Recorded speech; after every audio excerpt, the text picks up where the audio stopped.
박수 부탁드립니다.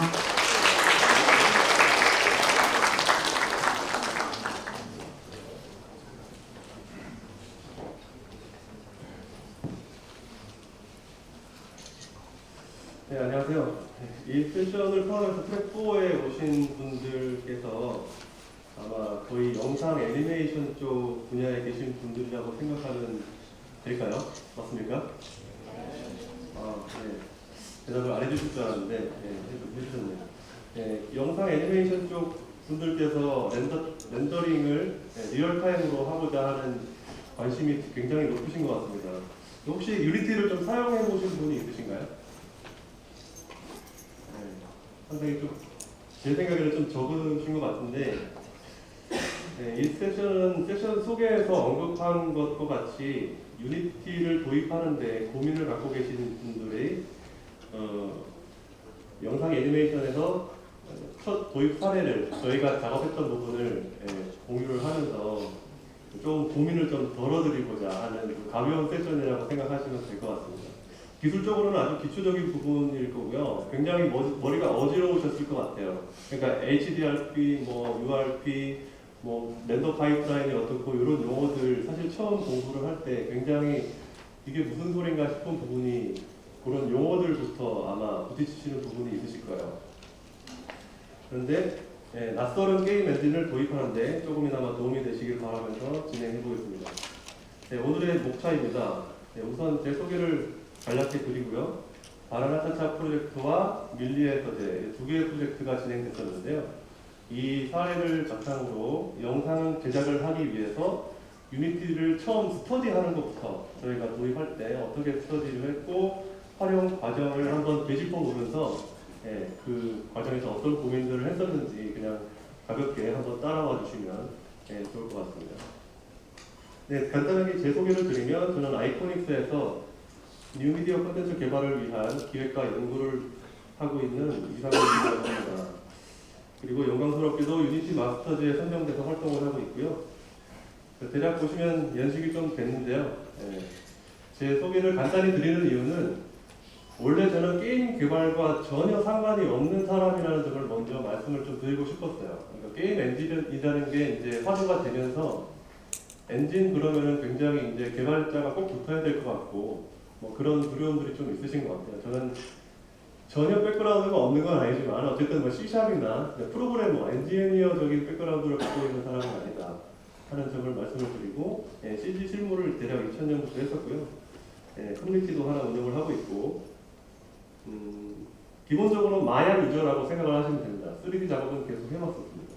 어쨌든 지금은 뽀로로와 함께 행복하게 지내고 있습니다. 전데요. 왠지 한번 탈의명을 써보고 싶더라고요. 저런 걸 한번 써보고 나면 세상이 좀 다르게 보이더라고요.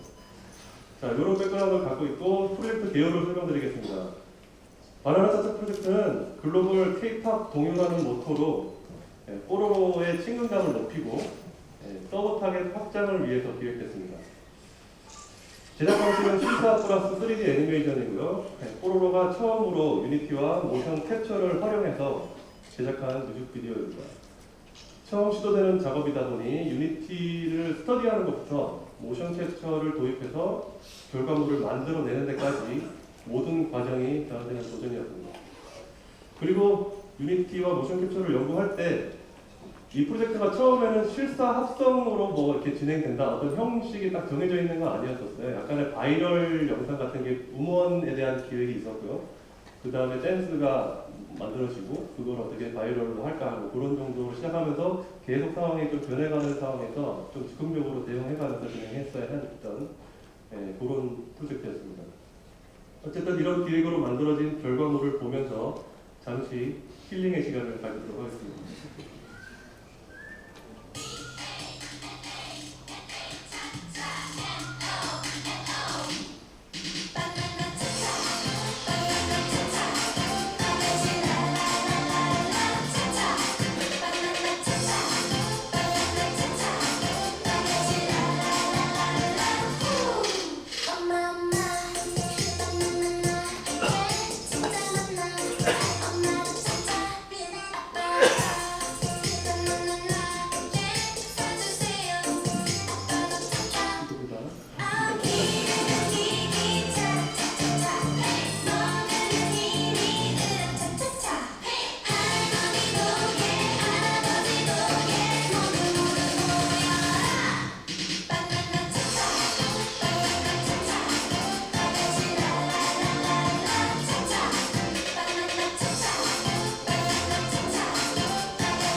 노래도 너무 귀엽습니다.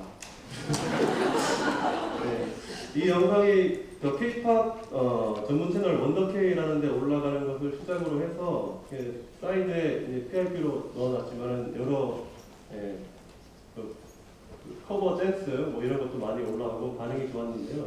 서브 SNS에서 왔던 반응들을 대략 보면은 처음에 이런 반응이었습니다. 네가 왜 거기서 나오냐. 네, 이런 반응이 있었고요. 뭐 언니들이랑 잘 어울린다, 졸 귀엽다 이러면서 잘 어울린다, 중독성 쩐다. 핵심적으로는 저는 영상을 만들고 모션 캡처를 진행했던 사람이니까 이 반응이 좀 마음에 들었어요. 감사했습니다. 그러니까 춤 잘 춘다 했을 때 처음부터 걱정이었던 게 저희 뽀로로의 체형을 보시면 아시겠지만 이등신을 넘어서 사실 다리가 없다고 보시면 됩니다. 다리가 없습니다. 무릎이 안 보여요. 그래가지고 모션 캡처 적용하는데 굉장히 어려움이 있었는데 그래도 춤 잘 춘다 그러니까 감사했습니다. 성과라고 치면은 저희가 이 노래를 바탕으로 해서 여러 가지 베리에이션을 올렸었는데요. 조회수가 상당히 많이 나왔고 그다음에 반응이 빨리 이렇게 동남아 등 해외에서도 커버 영상들이 많이 올라오면서 이렇게 지금까지 좀 이어지고 있고 지금 가을 운동회를 초등학교나 뭐 여러 어떤 동아리 행사나 이런 거에서 바람타타를 연습하고 있다는 후문들을 많이 듣고 있습니다. 그래서 저희가 이게 커버 영상 제외하고 저희가 올린 영상만 카운트를 했을 때 유튜브에서만 집계를 해보면 6개월 정도 됐거든요. 올라온 지. 그동안에 1억 260만 뷰를 기록을 했습니다. 나름 상당히 고무적으로 생각을 하고 있고요. 이 정도 성과를 설명드렸고 이제 시간을 거슬러 올라가서 유니티 도입의 여정을 함께 한번 해보시겠습니다. 한마디로 나름 자충우돌의 도입기라고 할 수 있는데요. 유의하실 것은 이 프로젝트가 한 7개월여 전에 올해 초에 진행됐다고 생각을 하시고 지금 나오고 있는 뭐 HDR나 뭐 이런 것들이 굉장히 초기 이제 소비되고 있는 단계였었거든요. 그리고 저 같은 경우도 유니티에서 렌더링을 도로 보겠다고 마음을 먹고 처음 공부를 하는 시점이라서 여러 가지 신기술들 앞에서 보셨던 그런 어떤 뭐 FX나 뭐 이런 것들은 생각지도 못할 상황이었고 그런 상황을 감안해서 따라가 주시면 되겠습니다. 대부분 비슷한 입장이신 분들이 계실 거예요. 그래서 굉장히 가볍게 접근을 해서도 충분히 영상 제작에서 효율성을 도모할 수 있다. 이런 부분들 포인트로 짚고 싶었습니다. 자, 영상 제작에서 리얼타임 렌더링을 도입을 하겠다고 생각을 하면 어떤 생각이 들까요? 굉장히 심플하게 정리를 해놨는데 사실 뭐 어셋, 기획, 디자인 이런 부분들은 다 이제 적어두고 좀 관념적으로 정리를 하면 이제 현장에서 이제 실사 촬영을 하죠. 온셋이라고 하는데 그 다음에 그 플레이트를 바탕으로 캐릭터를 얹어서 애니메이팅을 합니다. 전통적인 제작 방식에서는. 그 다음에 그 애니메이팅 움직이고 있는 캐릭터 애니메이션을 조명을 부여를 하고 라이팅을 하고 렌더링을 하고 합성을 하고 최종 방송되기 전에 DI라는 색보정 과정을 거쳐서 송출을 하게 됩니다. 방송에서. 굉장히 간단하게 정리를 했는데 이 중에서 보통 시간과 비용이 제일 많이 든다고들 여겨지고 있는 파트가 어떤 파트죠? 사실 길이로 다 표현이 되고 있는데 공감을 하실 겁니다. 라이팅 렌더링이 굉장히 많은 시간이 걸리고요. 렌더링 자체가 시간이 많이 걸리기도 하는데 라이팅 작업을 하면서도 한 장을 확인을 하기 위해서 한 장이라도 걸어야 되잖아요. 그걸 아시죠? 라이트 좀 바꿔놓고 바람 쐬러 나갔다 오죠. 보통 그런 짤들 많이 돌잖아요. 그죠? 지쳐있는 사람은 일으키면서 야 렌더링 끝났어 이런 짤들도 올라오고 하는데 그 과정을 리얼타임 렌더러로 시간을 줄여보겠다 하는 생각을 다들 하실 겁니다. 그리고 저희 같은 경우는 모션 캡처를 이용해서 캐릭터 애니메이팅을 해서 시간을 한번 줄여보자 이런 방향이었습니다. 당연하죠. 대부분들 이렇게 생각을 하십니다. 저도 그렇게 접근을 했고요. 그거를 달성을 했을 때는 시간이 좀 줄어들겠죠. 그래서 라이팅 렌더링 부분이 유니티 안에서 진행되고요. 모션 캡처를 하는데 그거를 뭐 라이브로 저희가 서비스를 할 건 아니었기 때문에 모션 빌더를 통해서 리타겟팅을 하고 클린업, 그 다음에 저희 그 심각한 단점인 체형 보정 하는 작업들을 다 해서 유니티로 데이터를 넘기게 됐습니다. 너무 쉽게 얘기하는 것 같은데 생각보다 어렵지 않습니다. 뭐 이렇게 하면 되거든요. 생각보다 어렵지 않은데 한번 확인을 해보시고요. 몇 가지 없어요. 그래서 코딩 이런 질문도 많이 받았거든요. 코딩 꼭 해야 되는 거 아니냐 이렇게 다룰 때. 근데 영상에서 지금 얻고자 하는 이런 부분에 대해서 효과를 얻고자 하실 때는 코딩 사실은 필요 없이도 접근을 하실 수 있습니다. 단 좀 대규모 프로젝트가 된다. 여러 명의 아티스트가 함께 작업을 해야 된다 그러면 반복되는 작업들을 자동화해주는 그런 어떤 시스템들을 개발해줄 수 있는 개발자가 같이 붙어주면 훨씬 효율적일 수 있을 것 같습니다. 자, 처음 시작할 때 새로운 툴이 나왔는데 되게 좋대. 그러면은 나도 한번 해볼까? 그런 생각을 할 때 보통 뭐부터 하나요? 근데 진짜 돼? 이런 생각도 들겠죠. 그러면은 앞서 만들어진 어떤 작품들을 한번 돌아보게 되겠죠. 진짜 되나? 네, 이런 것들을 한번 확인하고 싶어서 사실은 선행 케이스 스터디를 한번 해보게 됩니다. 당연히 앞에 그 김범준 본부장님 세션 들으셨는 분들은 보셨겠지만 유니티를 제가 쓰고 있지 않은 상황에서도 계속 관심은 갖고 있었어요. 그래서 제가 사용하는 운영하고 있는 커뮤니티에서도 계속 트랙하면서 모았던 작품들이고 다 대부분 앞에 세션에서 언급됐던 작품들이죠. 놀라운 거는 저거는 언급이 잘 안 되는데 2012년에 더 버터플라이 이펙트라는 저 단편이 발표가 됐었어요. 저것도 역시 유니티 데모팀에서 그때 만들었던 것 같은데 저 작품도 리얼타임으로 처음 만들어진 거의 단편 영상 작품이었던 것 같습니다.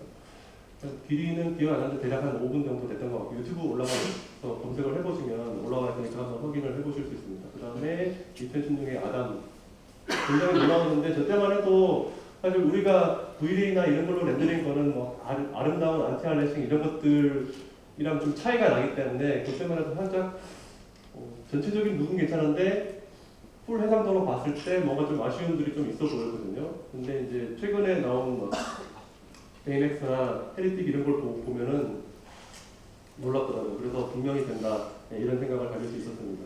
그리고 새로운 툴을 또 배울 때 이제는 되는 거는 확실히 알겠는데 이제 내가 해봐야 되겠어. 새로운 툴을 공부를 할 때 뭐부터 하죠? 학원 가야죠. 학원이 없죠. 대부분들 하시는 것처럼 저도 매뉴얼을 이용을 합니다. 매뉴얼 일단 UI 인터페이스부터 공부를 하고요. 매뉴얼 굉장히 잘 되어 있습니다. 차근차근 앞에서부터 한번 보시면 되는데 문제는 여기 있는 정보의 대부분들이 게임 기술에 대한 언급이 되게 많아요. 그래서 그것 때문에 약간 힘드신 부분이 있으실 거예요. 그래가지고 어떤 부분들 중에서 이게 난 CD 좀 했는데 무슨 말인지 하나도 모르겠어 하는 걸 일단 좀 패스하고 가시면 됩니다. 그 중에서 매뉴얼과 함께 유튜브에서 보면은 그래픽스 관련된 부분에 대한 튜토리얼들 뒤에 한번 더 소개를 드리겠지만 영상 제작에 관련된 부분을 추려내는데 시간이 잠시 걸리실 수도 있어요. 그렇게 해서 접근을 했고 유튜브 아까 소개했던 앞에 에반젤리스트께서 소개했던 유니티 코리아 유튜브 채널 가셔도 정보가 많고요. 여기가 제가 운영하는 커뮤니티입니다. 그래서 저렇게 계속 모니터링을 하고 있었는데 케이스 스터디 중에서 2016년 유나이트에서 유니티 포 필름즈라는 섹션이 있었어요. 거기에서 아까 언급했던 여러 유명한 작품들 더 기프트랑 솜더, 그 다음에 미스터 카툰, 아담 제작 파이프라인 소개가 있었거든요. 안 보신 분은 한번 보시기를 권해드리고요. 이 중에서 우측에 이렇게 파이프라인 쪽 소개를 해놓은 이 부분들을 좀 확대를 해서 보면 사실 대동소이합니다. 보면 크게 나누면 이제 3D 모델을 유니티로 임포트를 해오고 애니메이션 데이터를 임포트를 해오고 렌더링을 리얼타임으로 해서 그 시간이 오래 걸리던 라이팅 렌더링 작업에서의 이터레이션, 자꾸 영어로 쓰니까 반복 작업이 있는 부분들을 빠르게 할 수 있다는 강점을 내세우고 있어요. 대동소이한데 지금은 갈수록 더 확장되고 있는 것 같아요. 그 장점들이. 요즘에 유니티에서 어필하고 있는 장점 중에 하나는 점점 프리프로덕션 쪽까지도 더 빠르게 할 수 있다. 프리비주얼라이제이션부터 해서 레이아웃 잡는 단계까지 더 확장해서 심지어 모델링 툴도 들어오고 있고 리깅 툴도 지금 소개가 됐고 프리뷰 버전은 베타 버전인데요. 이제 베타 버전이긴 하지만 그런 기능들이 다 들어와 버리고 있기 때문에 그런 것마저도 실시간으로 할 수 있는 강점들이 확장되고 있지만 이 당시만 해도 어쨌든 리얼타임 렌더링만 화두를 두고 있더라고요. 근데 차이를 좀 나눠보면 각 작품들에서 임포트를 애니메이션 데이터를 임포트를 할 때 대부분이 알렘빅을 쓰고 있었어요. 알렘빅 데이터 아시는 분들 아시지만 다 지오메트리 모델링 데이터가 한 프레임 한 프레임 움직이는 버텍스의 움직임 정보를 캐시로 저장하고 있기 때문에 용량도 굉장히 크고 그 중간 단계 그 캐시 파일을 다뤄야 되는 번거로움이 있기 때문에 작업 공정이 하나 늘어나는 거죠. 사실 제가 했던 프로젝트도 그렇고 제가 한동안은 지금 혼자 지금 작업을 했었기 때문에 공정이 하나 늘어나는 것 자체가 좀 부담스러웠고, 그 다음에 제가 좀 지향하는 바는 그냥 렌더링을 실시간으로 하고 끝내고 싶지 않고 뭔가 좀 뉴미디어적으로 실시간 콘텐츠로서의 방향성도 좀 추구하고 있었기 때문에 아무래도 캐시를 다루는 것보다는 FBX를 이용해서 키프레임 데이터를 바로 가져올 수 있는 공정을 선택하게 됐는데, 그런 모델을 갖고 있는 게 유일하게 미스터 카톤이었어요. 미스터 카톤에서의 어떤 그 제작 과정 소개를 들어보니 맥스에서 90%의 키 애니메이팅을 잡고 유니티로 갖고 와서 파이널라이제이션을 리얼타임 뷰를 보면서 10% 마무리 폴리싱을 했다고 소개를 하고 있거든요. 그 다음에 카메라는 거의 90% 이상 유니티 안에서 키프레임을 잡았다고 소개를 하니까 유니티 안에서도 키프레임 작업이 가능하구나 하는 걸 확인했습니다. 자, 이 정도로 케이스 스터디 오래 했는데요. 공부를 오래 하는 편인 것 같습니다. 이렇게 해서 이렇게 작업하는 거에서 캐시 데이터를 사용하지 않고 저도 FBX를 이용해서 애니메이션과 모델링 데이터를 다 가지고 오는 방향으로 설정을 했습니다. 자, 실제 작업에 들어갑니다. 그래서 현장에서 촬영하고 있는 모습인데요. 스튜디오에서 노란색 배경에서 뽑고 있습니다. 가운데 보이시죠? 인기 있는 연우 뒷모습으로 보고 있는 사람이 저입니다. 전체 프로젝트 진행 과정 중에서 이 순간이 사실은 가장 행복했던 순간입니다. 그렇습니다. 그래서 현장에서 촬영을 하는 동안에 조명 상태가 정보가 우리한테 중요하잖아요. 그래서 저는 일단 기본적으로 VFX 영화 합성 이런 거를 하셨던 분들 관점에서 보신다고 생각하시면 돼요. 그래서 촬영 현장에서 저는 조명 상태가 바뀔 때마다 360도 HDRI 촬영 카메라를 들고 들어가서 계속 촬영을 했습니다. 그래서 현장의 카메라 시점을 기준으로 해서 조명의 위치나 강도나 이런 정보를 뽑아올 수 있었죠. 저거를 이 32비트 HDR 이미지로 뽑기 위해서 19단계 브라켓팅을 통해서 포토샵에서 하나의 32비트 HDR 이미지로 뽑아서 DXR 출력을 하면 그거를 HDR 소스로 사용을 하실 수 있습니다. 그 다음에 모션 캡처 작업에 들어갔습니다. 춤 잘 추시죠? 실제 그 안무가 팀에서 와주셔가지고 그 안무 팀에서 춤을 춰주시고 계신 건데 춤 말고도 좀 실사 그 멤버들이랑의 어떤 사인을 주고받고 하는 것들을 좀 맞춰주고 싶었어요. 근데 그때 간과하고 있었던 게 지금 제가 하고 있는 행동이 뭐냐면 나중에는 이렇게 막 하트 뿅뿅 총을 쏘고 이런 걸 하고 싶었거든요. 손가락 해보세요 했는데 뷰포트를 보니까 얘가 손가락이 없는 거예요. 없었지 그러면서 고민을 하면서 넘어갔고요. 그래서 다른 샷으로 대체를 하면서 이렇게 만들었습니다. 자, 게임 엔진 도입할 때 사실 이제는 거의 상식처럼 생각되는 요소들 몇 가지가 있죠. 게임 엔진들에서는 유니티도 마찬가지고요.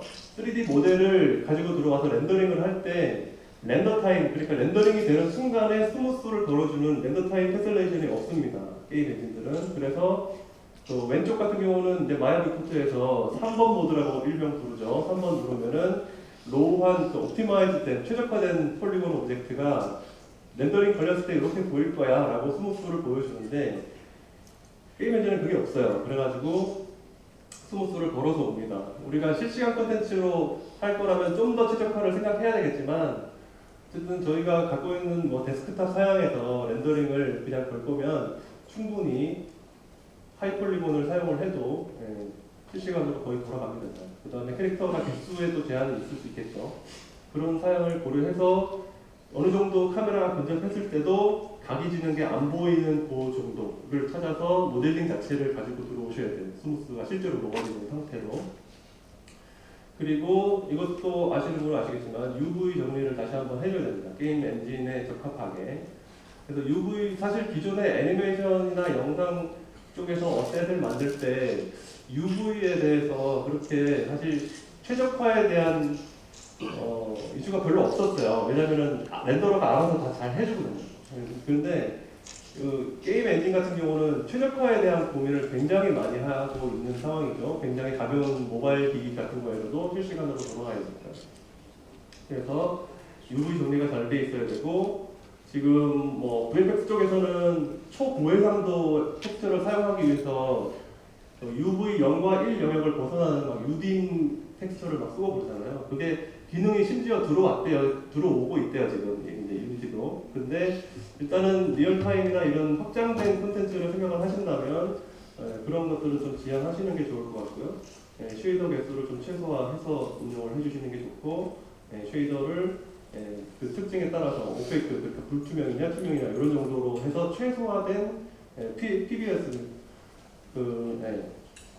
피지컬 베이스 쉐이딩 이론을 한번 검색을 해보시면 거기에서 권장하는 어떤 쉐이딩 방식이 있을 거예요. 그 쉐이더를 최소화해서 활용을 해주시고, 그 다음에 라이팅을 했을 때 게임 엔진에서 라이트 맵이라는 걸 베이크를 하는데, 그때 이 텍스처용으로 된 UV와 라이트 맵 굽는 UV가 사실 분리가 돼 있어요. 그래서 자동으로 그 라이트 맵용 UV를 만들어주긴 하는데, 그게 자동으로 만들어진 게 언제나 최적의 어떤 값이라고 믿을 수는 사실 없습니다. 그래가지고 라이트맨용으로 UV가 하나 채널이 더 있는 게 좋다는 걸 말씀드릴 수 있겠고요.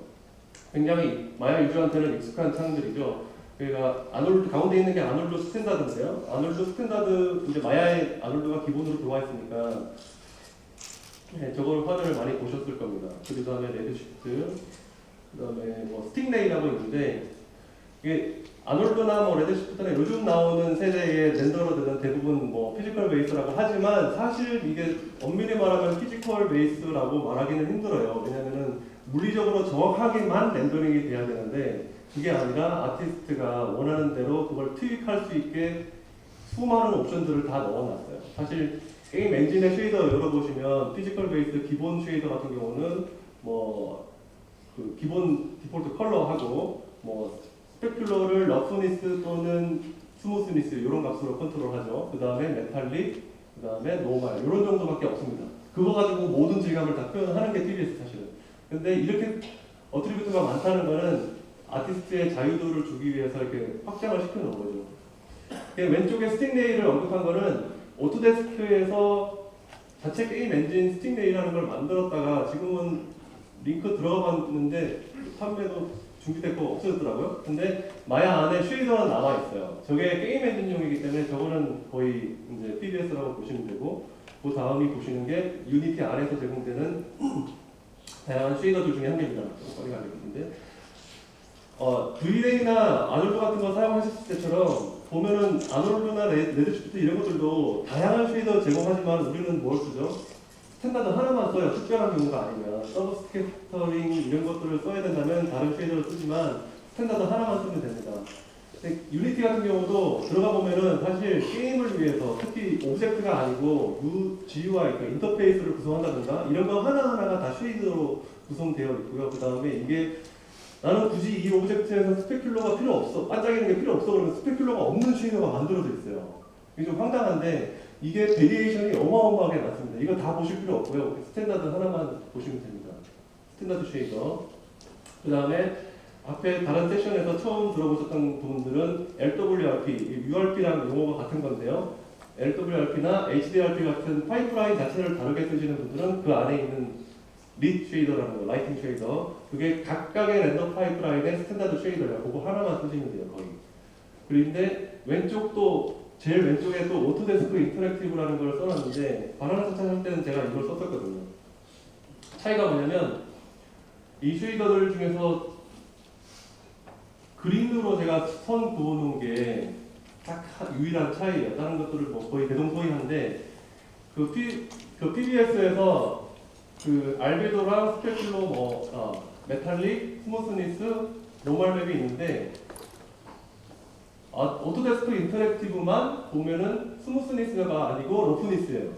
그러니까 맨질맨질한 정도를 컨트롤하는 게 어떤 렌더러나 어떤 게임 엔진에서는 스무스니스고 어떤 데서는 러프니스고 이렇죠. 사실 같은 거거든요. 그냥 반대 개념이죠. 근데 마야 안에서는 아까 봤던 그 스틱레이가 스무스니스를 쓰고 있어요. 그래가지고 이게 어떤 장점이 있었냐면 마야 비프트에서 스틱레이 쉐이더로 텍스처링을 해놓고 뭐 키프레임 수정을 한다든가 이런 거 할 때 텍스처를 보면서 그냥 그 쉐이더 안에서 작업을 저 비프트로 할 수 있었고 저 쉐이더가 적용된 FBX를 그대로 유니티로 갖고 왔을 때 텍스처 연결이 그냥 자동으로 되더라고요. 사실 뭐 끊기는 부분들이 있거든요. 네이밍이 다르면 메탈릭과 러프니스와 스무스니스는 반대 개념이니까 연결이 자동으로는 안 돼요. 그런 아주 작은 그냥 연결이 좀 잘 됐던 부분인데 앞으로 쓸지는 잘 모르겠습니다. 이거 쓰시는 분 잘 보지는 못했거든요.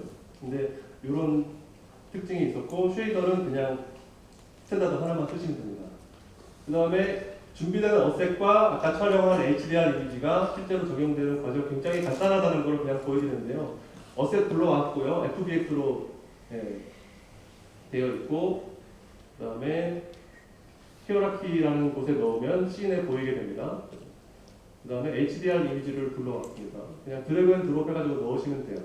그래서 HDR 이미지 같은 경우는 텍스처, 어트리뷰트를 보면 이제 2D인데 이거를 큐브백 형태로 바꿔주면 자 이렇게 원형의 이렇게 동그란 좌표를 가지고 있는 텍스처로 바뀌고요.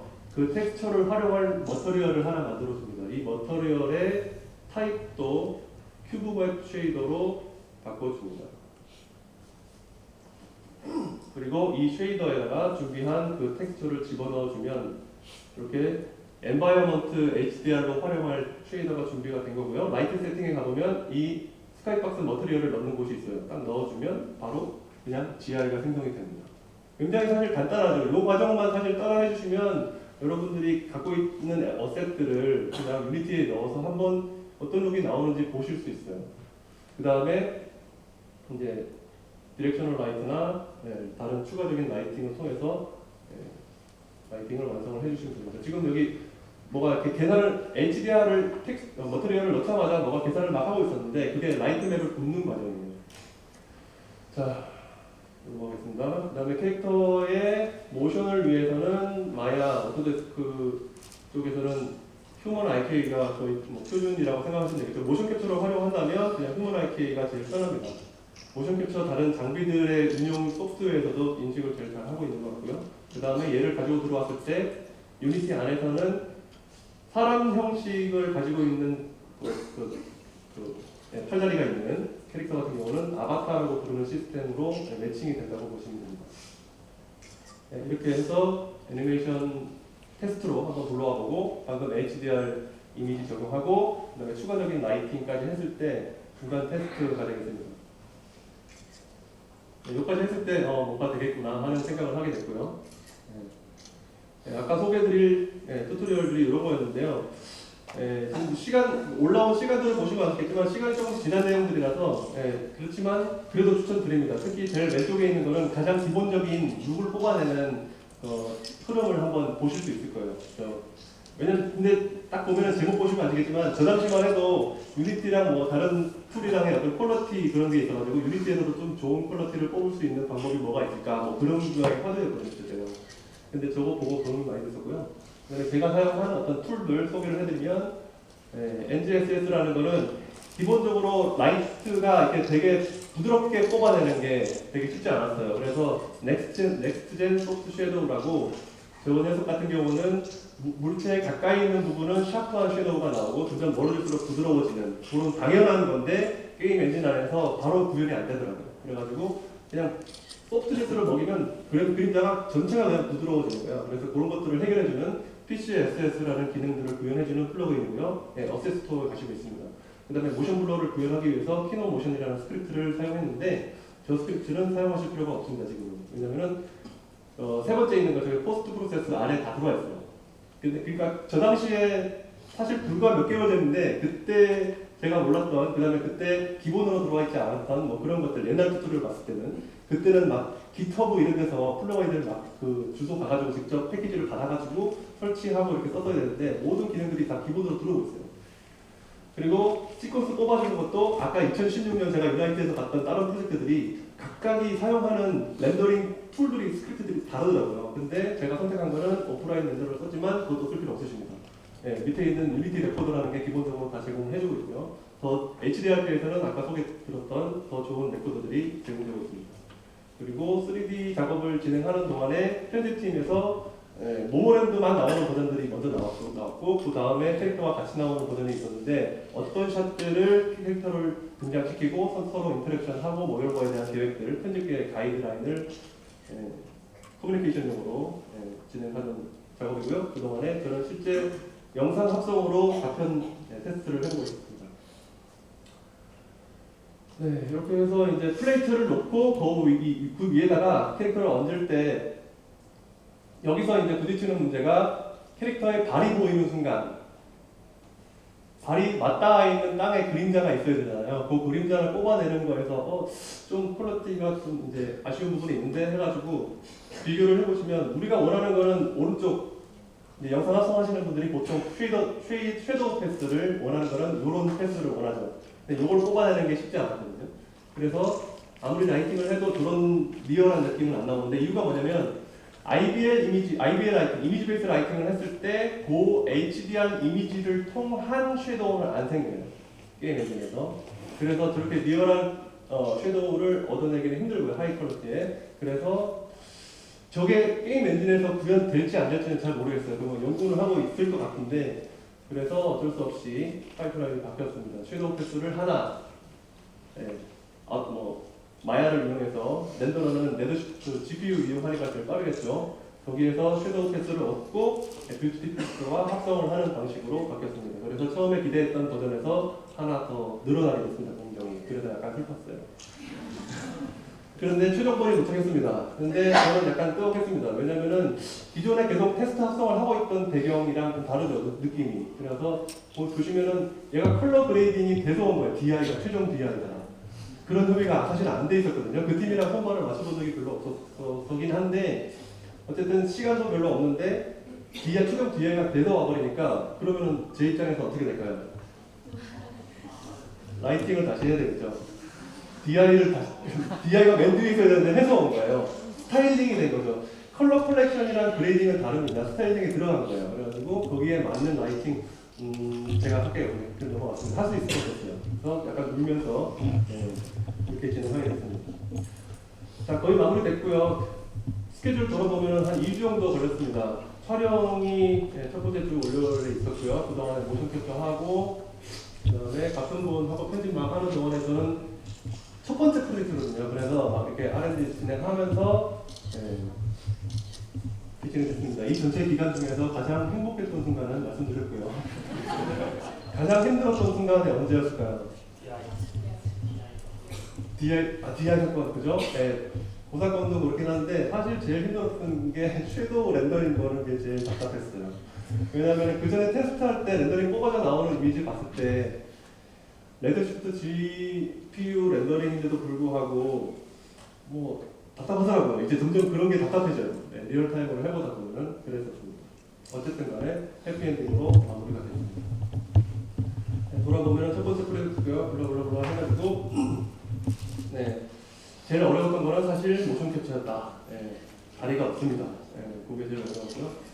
여러모로 기술적으로는 복잡한 게 안 들어있습니다. 가장 기본적인 빌트인 렌더러를 이용했고요. HDRP, URP 이런 거 아닙니다. 그리고 오프라인 렌더로 이용했고 특이사항은 그 타임라인이나 이런 것도 안 썼어요. 그때 메카님이라고 제가 처음 본 게 게임 쪽 튜토리얼을 거의 다 봤거든요. 그 다음에 게임 쪽에서 활용하는 거더라고요. 메카님이라는 게. 그래서 이벤트 컨트롤을 위할 때 뭐 어떤 이벤트 컨트롤을 뭐 스크립트랑 연결을 할 때는 저게 좋은데 근데 굳이 저걸 사용하실 필요 없으시고요. 그냥 타임라인에다가 모션 클립을 드래그해서 그냥 넣으시면 돼요.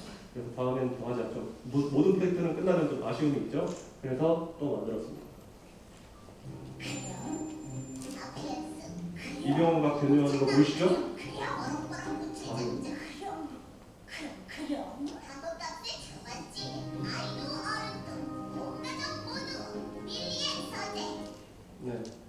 다리도 의자에 앉아 있습니다. 네, 이거 같은 경우는 풀 3D로 진행했기 때문에 배경을 채워야 되는데 뽀로로의 배경은 다 파스텔톤에 굉장히 이쁜 그런 상황인데 원작 그 밀리의 소재 그 영상이 굉장히 앤틱하고 다크해요 분위기가. 그래가지고 그런 어셋들을 다 채우기 위해서 어셋 스토어에서 다 긁어 모았습니다. 굉장히 일단 나와요. 그래가지고 쫙 펼쳐놓고 그걸 탁탁탁탁 배치를 하는 거예요. 약간 의아한 점은 그 어셋들이 각 쉐이딩이 좀 다를 수 있어요. 다 UV가 다 정리가 안 돼 있을 수 있고 그런 것들은 좀 정리를 해주셔야 되고요. 그냥 맞는 걸로 그냥 쓸어다 쓰면 바로 쓸 수 있는 건 아니니까 그래도 모델링 안 하는 게 어딥니까? 그리고 얘네들 체형에 맞게 거울 같은 거 이렇게 모델링 조금 해줬어요. 그 다음에 타임라인과 시네머신을 이번에는 활용을 했어요. 그래서 리얼타임으로 소리와 뭐 이런 것들을 리얼타임으로 들으면서 작업을 할 수 있었고요. 그 다음에 넘어가죠. 네, 그래서 이때 좀 좋았던 거는 전체적으로 화면이 영화룩을 갖고 있잖아요. 그 분유가 나오는 거는. 그래가지고 카메라를 유심히 보면 계속 핸드헬드예요. 근데 그거를 원래는 뭐 바이브로 이렇게 움직여가지고 진짜 라이브한 느낌 막 만들어 봐야 되는데 시간이 없는 거예요. 그래가지고 시네머신 보면은 여기에서 보면은 이렇게 핸드헬드 노이즈를 값을 줘가지고 카메라가 가만히 있어도 자동으로 핸드헬드 느낌이 나도록 해주는 그런 기능이 들어있습니다. 그걸 잘 활용했었고요. 그 다음에 렌더링 속도 궁금하실 텐데 렌더링 하는 모습 한번 보여드리겠습니다. 지금 전체적으로 이렇게 틴트가 들어간 상황이 게임 플레이가 되는 상황이고요. 그 다음에 플레이가 쭉 되다가 라이트백 같은 거 막 불러오고 저기 맨 밑에 있는 여기에 레코딩 클립이라는데 이게 딱 맞닿자마자 얘가 렌더링을 시작해요. 그러면 이게 렌더링 되는 속도입니다. 리얼타임 아니죠? 리얼타임 아닌데 사실은 얘가 EXR 4K로 지금 뽑고 있어요. 리얼타임으로 플레이 할 수 있지만 여러분이 어떤 포맷으로 이미지를 뽑는가에 따라서 EXR이 되게 무거운 포맷이거든요. JPG로 뽑으시면 더 빨리 뽑혀요. 그러니까 이미지를 뽑아낸다는 작업을 하는데 시간이 걸리는 거지 사실 플레이 자체는 리얼타임일 수 있습니다. 그리고 시네머신을 하면서 이제 포스트 프로세스 과정을 거치는데 뭐 한 가지 예를 들어서 보여드리면 포커스 하는 것들. 저기 중간에 빨간 공 같은 게 하나 보이잖아요. 저게 그냥 임의로 그냥 스퀘어 하나 갖다 놓고 그거를 시네머신에 있는 타겟으로 설정을 하면 원래는 타겟 하는 게 그 타겟을 따라서 카메라가 움직이는 정도인데 여기에 에임이라는 거를 디스에이블 그러니까 카메라는 돌리지 말고 포스트 프로세스에서 데프트 필드만 그 타겟 위치에 포커싱이 가게 해줘 하는 그런 작업을 했던 겁니다. 기본 기능이에요.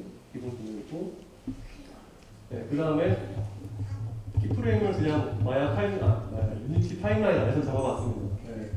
기본적으로 바디 쪽은 마야 안에서 그냥 키프레임 잡았고요. 저렇게 에디터에 보시면 타임라인에서 애니메이션 에디터로 넘어가고 키프레임 보이시고 그 다음에 컷으로 넘어가면서 그래프 에디터처럼 마야에서 그래프 에디터처럼 작업을 하실 수 있고요. 그렇게 해가지고 블렌드 쉐이프 같은 경우는 그냥 유니티 안에서 사운드를 리얼타임으로 들으면서 그냥 키프레임 작업을 했습니다. 사실 뭐 컨트롤러나 이런 것들이 없는 상태에서 작업을 했기 때문에 상당히 좀 번거로울 수 있긴 한데 사실 뭐 생각보다 할만하다 생각이 들고요. 리깅 툴도 들어와 있으니까 이제 그 유니티 안에 있는 툴들을 활용해서 진행을 한다면 좀 더 앞으로 편해지지 않을까 기대를 하고 있습니다.